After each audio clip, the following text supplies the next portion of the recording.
എന്റെ മോൾ ഉണ്ണിയേശിനെ കണ്ടു പേടിച്ചപ്പോൾ തന്നെ ക്രിസ്മസ് എങ്ങനെ ഉണ്ടാവുന്നു നിങ്ങൾക്ക് എല്ലാ പ്രാവശ്യം പോലെ പിള്ളേർ സെറ്റ് വന്ന ക്രിസ്മസ് ഒപ്പനായിട്ട് നിന്ന് അടിപൊളിയായിട്ട് ഡാൻസെല്ലാം കളിച്ച് ഹാപ്പി ആയിട്ട് വിട്ട്. എൻ്റെ മോളെല്ലാം ഇത് ചെറുതിൽ കണ്ടതാ, പിന്നെ കണ്ടിട്ടില്ലല്ലോ. അപ്പോൾ ഭയങ്കര കൗതുകമായിരുന്നു. അത് കഴിഞ്ഞ് എൻ്റെ വീട്ടിൽ പോയിട്ടുണ്ടായിരുന്നു. എൻ്റെ ഹസ്ബൻഡിൻ്റെ വീട്ടിൽ പോയാലും അമ്മക്ക് എല്ലാ കൊല്ലവും കിട്ടുന്ന കേക്ക് ഈ പ്രാവശ്യം കിട്ടുന്നു. അപ്പോൾ കേക്കും വൈനും ഉണ്ടായിരുന്നു. അപ്പോൾ അതൊക്കെ തിന്ന് ഞങ്ങൾ സെറ്റായി. കേക്ക് കണ്ടാലും എൻ്റെ മോള് അന്തം വിട്ട് പോലെ ഇങ്ങോട്ട് ഓടി.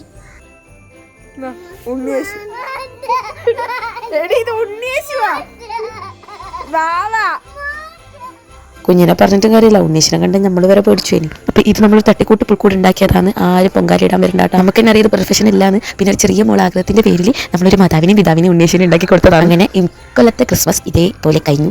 നിങ്ങളെ ക്രിസ്മസ് എങ്ങനെ ഉണ്ടായിരുന്നു കമൻറ്റ് ചെയ്യണോട്ടാ. ഉണ്ണീശിനെയും മാതാവിനെയും പിതാവിനെയും കണ്ടിട്ട് നമ്മൾ കുറേ നേരം ചിരിച്ചു തന്നു.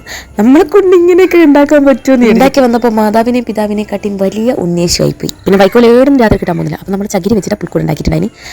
അങ്ങനെ ഉണ്ടാക്കി വന്നപ്പോൾ ആടിനെ മാത്രമേ കുറച്ച് കാണാൻ മെനു ഉണ്ടാക്കില്ല, ബാക്കിയൊന്നും മെനു ഉണ്ടായിട്ടില്ല. പിന്നെ തട്ടിക്കൂട്ടല്ലേ, ഇതൊക്കെ മതി ചെറിയ മോളെ ആഗ്രഹം. ആരൊക്കെ വീട്ടിൽ പുൽക്കൂട് ഉണ്ടാക്കിയെന്ന് കമൻറ്റ് ചെയ്യണേ. അപ്പോൾ നിങ്ങളൊക്കെ ക്രിസ്മസ് എങ്ങനെ ഉണ്ടായിരുന്നു? അപ്പോൾ ഇതിനൊക്കെ കാരണം ഈ ഒരു വ്യക്തിയാണ് ഗൈസ്. അപ്പോൾ അങ്ങനെ ഞങ്ങൾ പുൽക്കൂട് ഇഷ്ടപ്പെട്ടോ.